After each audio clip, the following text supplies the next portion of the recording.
Tom, if you were going to rebrand the Spice Girls, baby, sporty, ginger, scary, posh, what would you call them? Tomatoes, beans, chilies, courgettes. That's only four people, Tom. Is that like a budget issue post-Brexit? Yep, exactly. Yeah, okay. Well, we better get into the episode. I'm Mat Patterson, that was Tom Walker, this is The Supportive, and in today's episode we are talking about diversity in support hiring and plants, and briefly, presidential hair.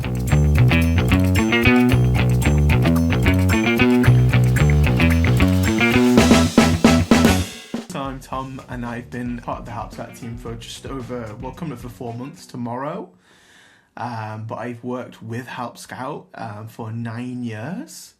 I first started using Help Scout in September 2016 when I first started in SaaS in my first support role. And I've worked at a couple of companies that have used Help Scout. Zapier has been a big one. Yeah, and here I am. I'm glad that we got out of the way early how to pronounce Zapier. Me too. I never want to correct anyone, by the way. It's just a word. What's a noun? This season I'm chatting with a guest about a topic that I previously covered in the Supportive Weekly newsletter. The edition that Tom chose was called Companion Planting, and I'll read it to you now. At least 1,000 years ago, Indigenous people in North America were already planting maize, beans and squash together. The maize stalks provided a structure for the beans to climb, the beans fixed nitrogen into the soil, and the squash leaves provided shade to keep in moisture and repel weeds and pests. Together these three sisters produced more food more reliably than any one of them could on its own. And companion planting of this kind, it's probably been around as long as people have cultivated plants. By just paying attention to how plants naturally grew and noticing which ones thrived together, people could find the most effective combinations. An alternative to companion planting is to just fill an entire field with just one plant. It's more efficient to sow and to harvest, but it's a monoculture and it often requires higher pesticide usage. It tends to deplete the soil of vital nutrients and it uses more water. So maybe we're not so different from plant life as we like to think we are. Within our companies and our industries, we do tend towards monocultures. The young white male monoculture of tech is a pretty good example. Because they're easy, right? Hiring your friends and the people who look and sound and think like you do is easy. And just like in agriculture, it can generate actual significant speed advantages. But the costs of a corporate monoculture, they're not immediately obvious, not until the cultural soil is depleted and all the pests of laws and customer churn and market saturation and limited perspectives arrive to destroy this now more fragile system. And it's not that all combinations of people or plants are beneficial. The Greeks and the Romans knew that some plants were toxic to others if you grew them close together, and some people are similarly toxic to their colleagues. You should root them out. Customer support teams, in my experience, are typically more diverse than other parts of tech, though that's not saying a lot. I suspect it's only because they tend to be in the lower paid roles and there are fewer barriers to entry. And they also emphasize the pretty undervalued soft skills, allowing for a broader range of hires, and more on that soon. But even so, as major corporations lurch away from diversity and inclusion, those of us who are responsible for hiring and for sustaining support teams are confronted with a decision. Are we going to take the easiest path and just hire purely on culture fit? Or will we do the hard work of acknowledging our limitations and our biases, create systems to address them, and build more resilient, more creative, more adaptable teams that integrate different backgrounds and cultures and approaches? Will we practice companion planting, understanding how all our varied team members can work together and improve each other's output? Which path will lead to better customer experiences? Well, it seems likely that a more diverse team will be more effective at helping a more diverse set of customers, understanding them more deeply, providing new and different ways to communicate with all of them effectively. And there is a lot going on in the world that we cannot affect right now. But in this one small area, we can make things a little bit better. We can become gardeners for our teams, remove the weeds that are around them, defend them against pests, provide them with helpful colleagues who can share skills and tools and perspectives. And just like gardening is good for the soil and the plants, it is good for your state of mind too. Do you want to tell me why you picked this newsletter in particular to respond to? I picked this newsletter, Matt, for a couple of reasons. One being the garden analogy. I used to run my own little, we call them allotments here in the UK, but like a community garden in some other places. And so kind of knowing about these things you're kind of referencing that you shouldn't really plant the same thing in the same patch year on year. That was really interesting. And the analogy between kind of how that works in teams was really interesting to me. As someone that's managed teams and been really conscious about building a diverse team, the kind of links there were really interesting to me, and I think it's a really nice way to think about it, and it's still very, very true today. That we need to look after these gardens. We need to make sure that we've got different kinds of nutritions. We've got different kind of things growing in different places of the area. And it feels really kind of still important today, even though I know you wrote this a while back. It's still very valid and very, very true, and something we should hold on to. Gardening it's such a useful metaphor for so many different things, because it's living stuff. Yeah. Because there's so many different factors that go into it. I mean, I'm sitting in front of a plant which I reckon is... Maybe we've got another week there before we decide whether it's going to live or die. We'll see. By the time I edit this later, yeah, I'll put in an update just here. Yeah, it's alive! But it's one of those plants that's supposed to just survive. But it's like that's like trying to create a human that should just survive. That's right. Gonna need something. If you just if you just take people though and you put them into the wrong environment, it doesn't work. Exactly. Who would have thought it? And sometimes you can have an environment which is working great, and then you accidentally ruin the soil. Yep, exactly. So this came about during kind of the pandemic, during the kind of COVID-19 days. Zapier, we'd hired a VP of people. And she came in and really wanted us to think about the makeup or the DNA of Zapier, particularly thinking about from an ethnic background perspective. So how many white folks did we have? How many folks from black background? How many Asian, Hispanic folks did we have? And I really liked the way she approached it. Her goal was to have Zapier's kind of DNA reflect the DNA of the US population. So just pulling out of thin air, there's potentially 5% of people in the US that are Hispanic. Actually, about 20%. And so the idea at Zapier was to get 5% of our team to be from a Hispanic background as well. So that was really nice, really tangible kind of goal to hold on to. And so for support, that meant us changing our dynamic a little bit. And so there's a little bit of levers to pull there to try and get those numbers to match the breakdown of the US population.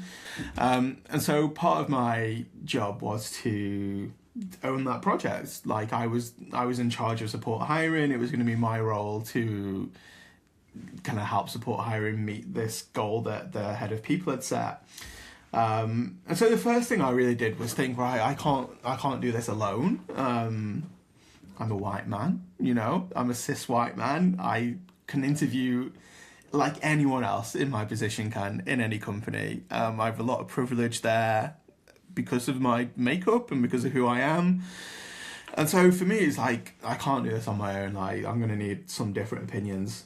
So we kind of pulled everything back. We realized that our interview process just really wasn't, it wasn't the kind of process that allowed you to be your best self, regardless of who you are. It kind of relied on a fair bit of kind of background knowledge or a bit of background information. And we were like, we don't want that. We want to be able to have anyone apply for this role, be able to showcase their technical skills they've got now in front of us, tell us who they are, and then we're going to review them on merit. So yeah, we pulled it all apart and we created this entire new hiring process, which I was really proud of and really happy with. And the idea being that anyone could shine. Kind of what I was just kind of saying a little bit earlier. The idea was you come to interview, you can shine. It doesn't matter if you're a black trans person. It doesn't matter if you're an Asian woman in your 60s. You can come into this interview. You just show us the best part of you. No hidden agenda or anything. And to get there, we really had to think about the interview, like stressful moments for a lot of folks. Intense in like time. Things run very quick in interviews normally. There's a big reliance on understanding language in that interview. There's a lot of things unsaid in interviews as well. And so for us, it's like, how do we think about this better? How do we think about this in a way that's compatible with everyone? And so we started doing small things, like for instance, just posting the interview question in the Zoom chat. Or someone that speaks English as a second language, they've got that moment just to read that and be like, okay, I understand what they're asking for now. These keywords I can see. We had things like a technical test, which was really intense. Share your screen, talk us through these issues. We pulled that apart and we made it kind of an interactive solution to that, where it wasn't just us watching the person with the questions, it was us getting involved and asking questions on the fly, like, what do you see here? What do you think about that option you see on screen? So we turned that section to more conversational, more kind of collaborative, where we could dig in. And yeah, essentially we hit our results. So by pulling apart these interview processes and making them accessible, we actually exceeded the kind of goals we were set from the head of people, which was really fun and really cool. Very unexpected. A lot of folks didn't think it was going to happen. So yeah. The idea of looking at the population that you're serving, the population of people in the country that you're in, or the group of countries that you serve maybe, and saying, all else being equal, we should expect that the breakdown of people on a reasonably sized team is going to somewhat match the breakdown of people outside of the company. And if it's not, that might be because we're accidentally doing something which is shifting those numbers in some way. And I think anyone who's worked in tech will know, it tends to look a lot like the guys who started the company, and it's very often guys who started the company. 100%. And I don't think it's intentional, but I think often it's just accidental, because you know how to hire people who are like you, because you know how to talk to people like you. Exactly. And it's scary to put that effort into talking to people that aren't like you. Sometimes some people don't find that easy. That's a massive lift for some people. Yeah, and I think if you haven't spent that much time, like you talked about how long it took to do this process, I think if you haven't gone through that, it's difficult to know even how to start. As you say, you have to ask someone else. Yeah. And I remember being at Campaign Monitor when we were very young, very few people, and it was all guys. And you start interviewing people, and then I didn't really know, how do I figure out what parts of what I brought to the job are actually important to this job. Because I think what you end up finding is that our interview process is testing for a bunch of things which are not actually relevant to the work that they'll be doing. Totally. And you don't realize it because it seems like, well, they're easier questions because it's stuff that I already knew before I started. And hiring is just the kind of thing you set up and leave. You rarely go back if it's giving you results and successes. It feels like you're doing a fair thing by leaving it the same for everybody. Exactly. But actually what you're doing is make it fair for just a subset of people. Yeah, precisely. You got it. Like, obviously you have to start somewhere, but you really do need the people at the top to be like, yes, we will back you up on this. We're going to make the necessary changes to not just hire from diverse backgrounds, but to make sure those people can actually succeed in their jobs. Exactly, 100%. And don't put them in roles where they might get laid off because it's too risky. Give them static roles that we know we're going to have for years and years. Nobody's getting hired just because they fit a diversity flag. Certainly not in my hiring, in my experience. No. And I think in tech support roles particularly, the number of people who apply is always so high, especially if you're like Zapier to a degree, and certainly incredibly. You're hiring remotely. You're never hurting for number of applicants. So it's likely that there's 100 different people who could all be good at the job. And then you're just trying to find, okay, well, who's actually going to be a really good success in this role, and make sure we're not accidentally shortlisting only a certain type of person out of those possible 100. Exactly. I mean, obviously, the one way that you can tell that it's worked is that you can look at your kind of demographics after a while and see that that's working. But did you have any of the long-term sort of, like, are people succeeding from all sorts of demographics? Are they all succeeding in the jobs or at the same rate as anyone else? Yeah, such a good question, Matt. Yeah, huge variety. Kind of thinking back to the folks that I did hire as part of that kind of year's project. I definitely know at least one that's moved into kind of a product analyst role or something along those lines. So definitely kind of moved from support into a product role, which has been great to see. I know we've definitely, one of the hires moved into engineering as well. One of the folks became part of the engineering team. What was the kind of customer impact we felt, to be frank with you? It wasn't like an overnight thing, but, and maybe I can't attribute this data to it, but our CSAT definitely started to trend upwards since we did that. We did other things as well, but we also started to get customers matched up with folks in their time zone or support specialists in their time zone. And so because we'd done this process of hiring, we kind of had a nice global team. Like, it wasn't all just in America, there was a nice split. It wasn't too balanced in that way. And so that meant at some point further down the line, and a couple of years later, I could set up a system whereby someone from Australia emails us, they get assigned an Australian specialist. I'm not saying that the kind of the hiring or the kind of diversity changed the output there, but it did mean that an Australian customer is likely to get an Australian specialist. That means you can read between the lines. There's always cultural stuff there that you're going to miss as a non-Australian, and I'm sure there's a lot of British stuff. Lots of people would not understand that I would.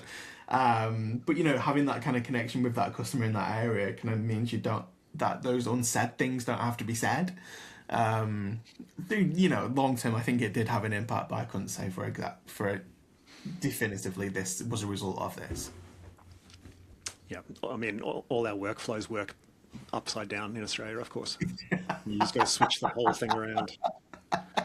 Can I get you triple X? No, it's Castlemaine. 4X. Triple X is a different thing, Tom. Or that film with Vin Diesel. That's for the best case scenario. Another nice benefit, I think, of having a diverse team is that it becomes easier to hire other diverse people because you suddenly understand, these people from this culture approach interviews differently, or they're used to a different kind of process, or the language that they will respond to is going to be different than you would have put out. Because I think a lot of tech job descriptions even are sort of accidentally excluding people just by they sound a certain way and you read them a certain way if you're a person that doesn't come from the same background. Yeah. Or have the same drive almost. Like some job descriptions I read that are like, you must work autonomously 24/7, be driven to do X, Y, Z. And I'm like, no. I'll come and work, but I'm not doing that. I mean, this is where it was put in a GIF of Australians and Europeans shaking hands about American job descriptions. Yeah, so if you are listening to this and thinking about, well, I can only hire the people that apply to the job, that's not true. Not at all. You can go out and find people from different places. You can look in different places. You can also advertise in other job boards in other markets that you might not have been reaching otherwise. Lots of different ways to improve the hiring pool as well as the process. Yeah. What do you think about culture fit? What do I think about culture fit? I think culture fit brings a risk of bias. I think culture fit is important. We've talked a little bit about putting someone in a role where they're not going to succeed already. Culture can be part of that, depending on the individual and the organisation. So I think it's really important for us to use culture as almost a signal, but I don't think it should become a deciding factor in hiring someone at all.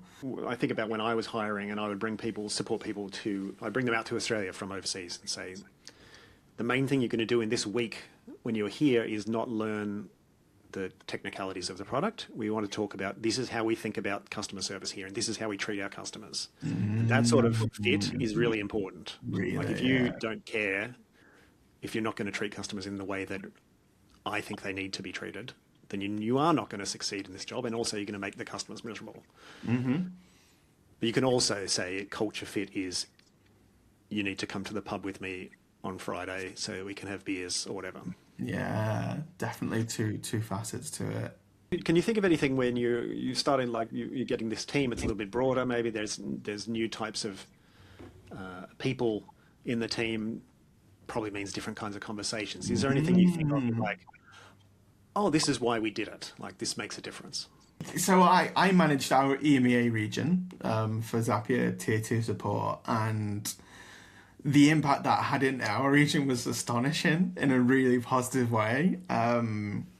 My team went from kind of a small, really great group of people, like absolutely amazing, but very like autonomous, very independent, very right. I'm coming to work at 9 a.m. I'm doing my job and I'm going at 5.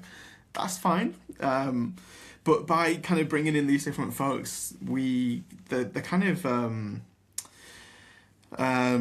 what's the word I'm trying to think of, where people like really get on together. The like kind of cohesion between the team grew, and so when we'd hired this kind of new team, the camaraderie just grew naturally, organically, and as the manager at the team, that was wonderful, beautiful to see. And I think that happened for a number of reasons. I think my team were genuinely kind of interested in getting to know these new folks on a cultural level and a personal level, because they were different to the people we'd hired before. You know, they were different. They came from different areas, different parts of the world. Fascinating things to learn about. And then, of course, these new folks needed help as well. And the kind of the assistance or help they needed was kind of different than maybe some hires we'd had before, where it was a little more hands-on kind of support they needed, a little more kind of tailored or a little more sensitive the way we were helping them. And so I saw the impact in my team, and that camaraderie grew, and the folks that were already on my team kind of grew up almost a little bit, I want to say, like matured and became these really great pillars for these new folks to kind of lean on. So yeah, 2 really great impacts from kind of thinking about hiring like that. That's a really good point. I hadn't thought about that, but I think you're right that you're giving people a different type of responsibility. You're like, these are new people on the team, that you can't assume that they know everything you know. You know, maybe they did not grow up with a Commodore 64. Exactly. Yeah. They're not going to have the same experiences that we've had. But they can probably teach you a lot of stuff too. Especially, I think, like I remember trying to answer support questions, and Indian people are really good at speaking English, but they use phrases that I have never heard before. That are obviously, I can tell from context, this means a thing. But I have no idea what it means, and I have to go Googling for, what do you mean you need 1 lakh of credits? I'm like, what does that? And I had to go and find out, you know, it means 1 million. That's like a slang term for a million. Yeah. And the access to having people on your team who have all sorts of broad knowledge that you're never going to test for that in a job application. But people who come in and just bring extra information into the job that they can share when it's relevant and useful. People who have children, if you're especially in a young tech company, a lot of a certain age group tends to dominate. An age group that I have left behind. But people with children have different responses to angry customers, I think. 100%. Just through lived experience. Yeah. Some people, even people who are just older and who, you know, children or not, exactly, who have lived longer. Exactly, yeah. Seen more things. People with or without siblings. I don't have any brothers or sisters. I've never grown up with conflict. I don't know how to deal with it. I like to learn how to calm people down. But they do tell you you're not allowed to just put a headlock on a customer and give them a big old noogie, though. It's still frowned upon, even today. What if I could? Woke. The idea of your garden works better if there's lots of different plans doing lots of different jobs, Yeah. they're all still fundamentally doing the same thing, which is trying to grow. But they sort of accidentally happen to help each other out. You don't have to make them do that. That is the beautiful thing about teams of different types of people. Yes, so if we think then about someone who's listening to this right now who is, especially if you're in a small team, you often are sort of homogenous by accident, just because it was the same, these 4 people started the company, that's who you got. And you're the first support person maybe. Before you start hiring, like what's your advice for that person? Really think about who you want to work with. And when you think about that person, don't think about what they look like. Don't think about what they sound like. Don't think about their gender. Think about the qualities they're going to bring. What are they going to make life easier for you? Are they going to pick up some of the work for you? Are they going to do your job but completely parallel to you? Really dig into the qualities of the hire that you want to get. But not taking in any kind of race or anything like that. We've got to nail down what we want from this person. And this is what we did at Zapier. We're like, right, we need someone that's going to be able to come into the queue and handle 40 tickets per day. That's definitely part of it. We need someone that's going to come in and be able to escalate tickets to engineering, someone who knows how to kind of talk to that next level up. So go away and identify these really key things that it is. Maybe it's from your role you're doing already. Maybe there's some key things you do you can pull out from there and identify. And what I want you to do with that is go away and kind of think about, right, how am I going to get this now on my team? How do I get someone who's going to do 40 tickets per day? And then you need to start to think about, how do I ask someone, can they do 40 tickets per day in an interview? And asking that in an interview is useless. Like, you're going to get a yes, regardless of the question, regardless of who you're asking. But what does that mean? Start to put this apart. And what you're going to need to do is start to think about getting a rubric together for kind of how you're going to rate people during an interview. What things is someone going to say to me during an interview that's going to trigger me to think they can do 40 replies per day, 40 tickets per day? What have I seen from other people who do 40 tickets per day? What do they say about the work they do? And so you're going to start to kind of get this rubric together where you start to think, if this person says this during an interview, this gives me an indication they're going to be able to do this. If they say this, it means they're probably not going to do 40 tickets per day. We're probably not going to get on. And we can probably kind of end the interview there almost. So it's going to start to think about, what are these key things we need to do? What am I going to be able to discover from the interview that's going to help me understand if this person can do that or not? Obviously, you are going to need targeted interview questions that aren't on things like metrics. So, for example, escalating to engineering, are they going to need help in doing that? So I think it's really about thinking about what you want to hire for, what kind of things you're going to look for in an interview, and then what kind of questions are you going to ask that's going to furnish those kind of answers. From there, you're going to start to get a natural answer and start to understand, is this person going to meet those requirements? A job interview is always limited. Yeah, of course. Because you can't just say, well, go and do 40 tickets. Right? Nobody has time. You can't get them to do the job until they've already been hired to do the job. No. I mean, I know Automatic, like at WordPress, they hire people and you get 3 months or something, and which is great, I think, like as a trial and everything. But it's it is also, I feel like there's a lot of people who cannot take the risk of, I'm going to do this for 3 months and then maybe not get a job at the end of it. Yeah, I could not do that.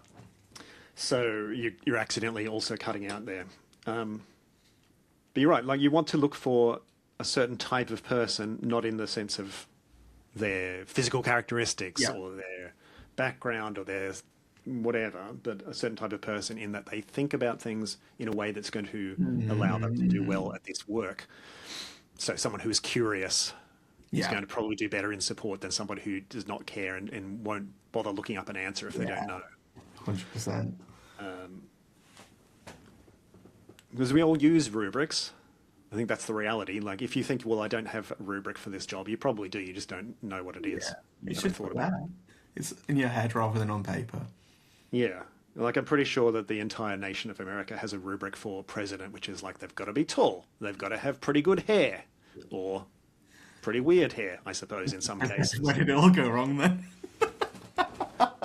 But it seems that's the sort of the built-in rubric that's there for like Yeah, this is what a person who's good at this job looks like. And so exactly, you're much exactly. better off if you explicitly think about that and try and remove as much bias as you can from it Yeah, than to pretend you don't need one because you've already got one. exactly. You got it, Matt. You got it.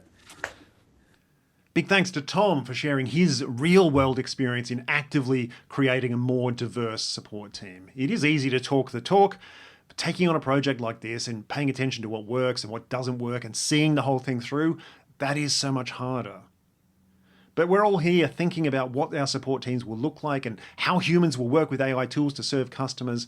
And I think there is a bit of a risk here that we might collectively make some of the same mistakes again and end up again with a narrower subset of people who can succeed in support.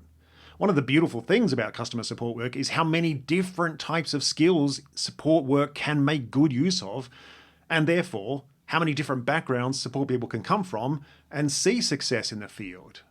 And that is something that should not and does not need to change, even as we add in our talkative LLM friends. I'm Matt Patterson. This has been The Supportive. Check the show notes for all the details. Please leave me a review on Apple or Spotify. And come back in a couple of weeks and you'll hear from Beth Trame, who's a support leader. She's been at Lyft, at Square, at Google in her time. It's a good one. I'll see you there.